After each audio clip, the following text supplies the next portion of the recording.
Dalagang Pilipina, nagtakit ng dibdib pero nakatuwad.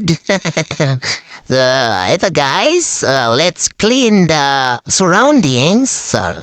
Chares, maglilinis tayo today ng ating paligid. Yan. Yung walis namin guys, mamahalin yan kahit hindi ko mapalit-palitan. Mahal yan. Ang mahal ay 1 million. Saan ko pa binili yan? Sa Canada, mamahalin yung ganyang klase ng walis. Abutin siya ng ilang taon. Kung ilang taon mo gustong paabutin na yan, kayang-kaya niyan guys. Huwag niyo lang yung mga walis ting-ting, huwag niyong pauulanan. Kasi napupudpud na malalata siya. Ayan. Maraming gamit yan. Pwede mo siya pamalo sa ipis, pwedeng pang walis, pwedeng pang hampas. But, ayan, mamahalin yan, kaya hindi ko siya matapon-tapon. Oo. So, naglinis ako dyan guys ng aking harapan para naman hindi nakakahiya sa madlang fall. Dahil marami ng dahon at siyempre yung dustpan na yan guys, hindi pwede itapon. Mahal din yan, kalahating milyon ang bili ko dyan. Kaya dahil wala siyang hawakan, pag nagdakot ako ng mga basura, mga dumi, kaya nga nakaupo. Yan ang purpose dyan, kaya siya mahal. Oo, upo ka lang para mas madali. O diba, mas maganda kung nakaupo ka lang na habang nagdadakot, o diba? At saka yung basura namin guys, hindi basta-basta. Mahal din yung sako namin. 10,000 ang isang sako niyan. Kaya, mamahalin lahat ng mamahalin lahat, kaya wag kayong guys. Kaya, ayan, maglinis tayo, dinadapot ko na, kaya mas maganda nakaupo, mas maganda yung ganyang dustpan, kasi kung tamad kang tao, mas maganda kung nakaupo ka lang habang may ginagawa ka, diba? Kaysa yung nakayuko ka, masakit sa likod, mas maganda kung wala hawakan. Yan ang purpose yan, guys. Kaya mahal yung dustpan namin. Kalahating milyon, yung walis, 1 milyon. Ang sangkap pa. Kaya, huwag na tayong umano dyan. Ganyan lang talaga yan. Style yan, guys. So, ayan guys, nagdadakot na ako ng dyan, ng basura, ng winalis ko. Ayan, dalagang Pilipina.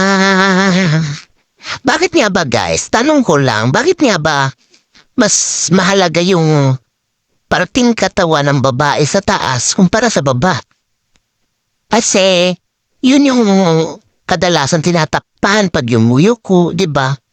Ako na nagtanong, ako pa rin na sumagot.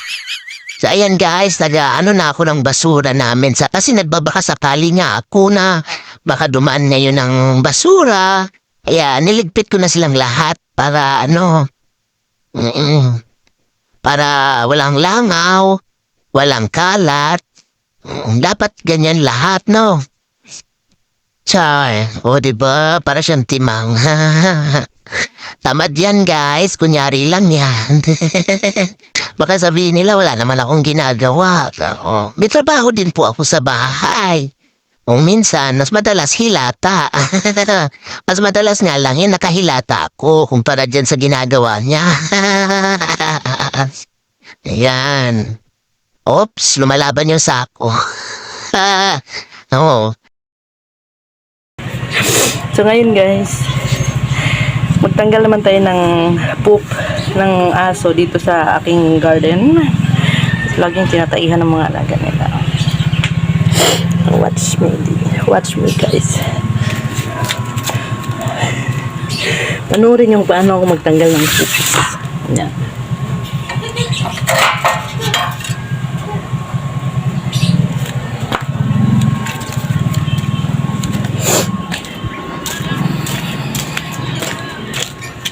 Yan, tanggalin natin ito. Ilagay natin sa kanal. Aray ko.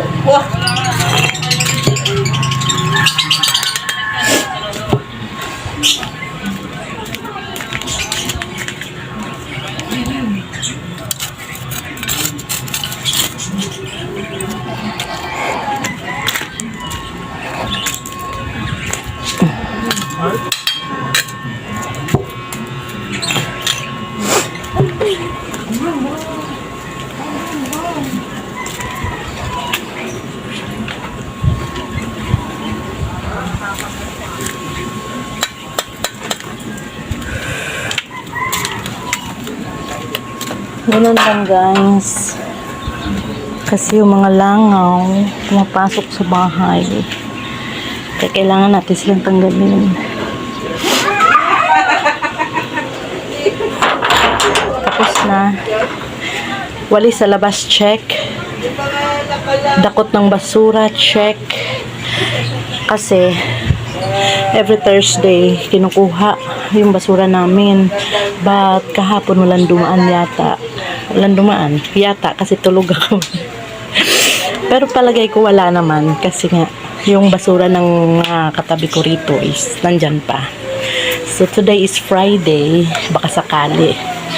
Baka sakali. So, ayun. Kaya ang buhay ng dakilang ina.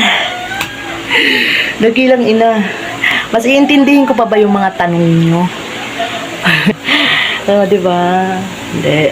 Pagbigyan naman natin yan. Pag may nagtatanong, sinasagot ko naman. Sa abot ng aking makakaya, no?